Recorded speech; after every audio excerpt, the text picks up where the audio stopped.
Right, ఇక details చూద్దాం. తెలంగాణలో ప్రధాన పార్టీ నాయకులు పూర్తి స్థాయిలో ఎన్నికల ప్రచారంపై దృష్టి పెట్టారు. బీజేపీ డబుల్ డిజిట్లలో సీట్లు గెలవాలని లక్ష్యంగా చేసుకుని ప్రచారంలో ముందుకు సాగుతుంది. పార్టీ అగ్రనాయకులు, కేంద్ర మంత్రులు స్టార్ క్యాంపెయినర్లుగా వచ్చి తమ పార్టీ అభ్యర్థులను గెలిపించాలని కోరుతున్నారు. తాజాగా పార్లమెంట్ ఎన్నికల ప్రచారంలో భాగంగా నేడు ప్రధాని నరేంద్ర మోదీ మెదక్, సంగారెడ్డి జిల్లాలో పర్యటించనున్నారు.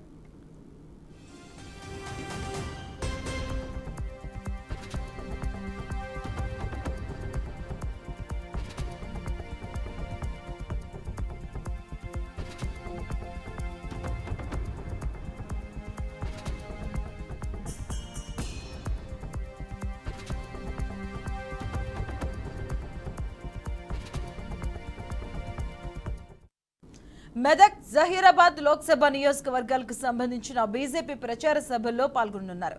ఇక పార్లమెంటు నియోజకవర్గాల పార్టీ అభ్యర్థులు రఘునందన్ రావు, బీబీ పాటిల్ తరపున ప్రచారం నిర్వహించనున్నారు. ఈ ప్రచార సభను అల్లందుర్గం మండలం కేంద్ర సమీపంలోని అభి చౌరస్తా వద్ద ఏర్పాటు చేశారు. ప్రధాని మోదీ వస్తూ ఉండడంతో బీజేపీ ఆధ్వర్యంలో భారీ ఎత్తున ఏర్పాట్లు ఇప్పటికే పూర్తి చేశారు.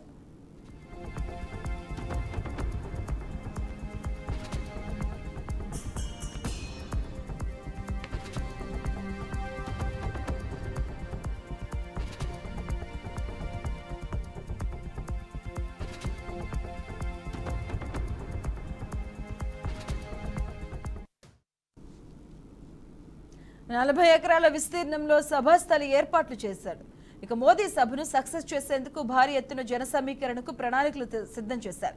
సభా వేదిక ఏర్పాట్లను కలెక్టర్ రాహుల్ రాజ్, ఎస్పీ బాలస్వామి పరిశీలించారు. సభా ప్రాంగణంలో ప్రత్యేక బలగాలతో భద్రతా ఏర్పాట్లు చేశారు.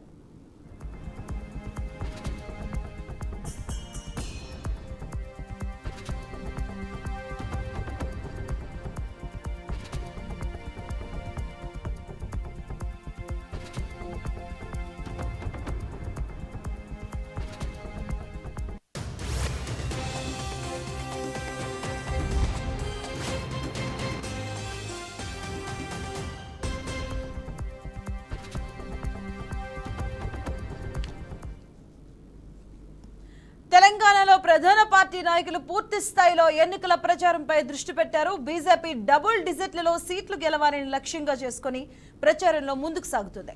పార్టీ అగ్రనాయకులు, కేంద్ర మంత్రులు స్టార్ క్యాంపెయినర్లుగా వచ్చి తమ పార్టీ అభ్యర్థులను గెలిపించాలి అని కోరుతున్నారు.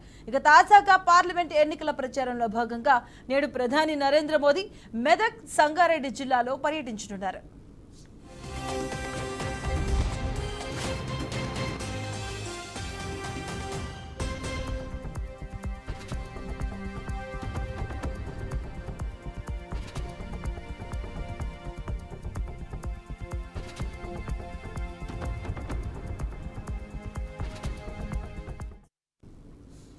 మెదక్, జహీరాబాద్ లోక్సభ నియోజకవర్గాలకు సంబంధించిన బీజేపీ ప్రచార సభల్లో పాల్గొనున్నారు.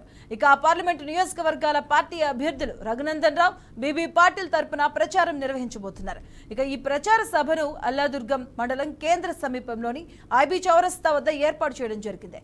ప్రధాని మోదీ వస్తూ ఉండడంతో బీజేపీ ఆధ్వర్యంలో భారీ ఎత్తున ఏర్పాట్లు ఇప్పటికే పూర్తి చేయడం జరిగింది.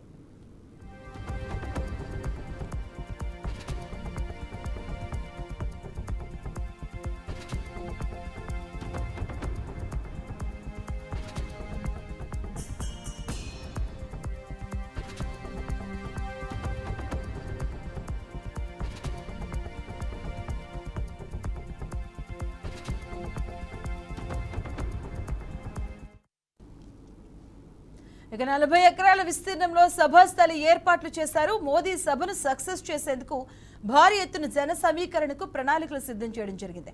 సభా వేదిక ఏర్పాట్లను కలెక్టర్ రాహుల్ రాజ్, ఎస్పీ బాలస్వామి దగ్గరుండి పరిశీలించారు. సభా ప్రాంగణంలో ప్రత్యేక బలగాలతో భద్రతా ఏర్పాట్లు చేశారు.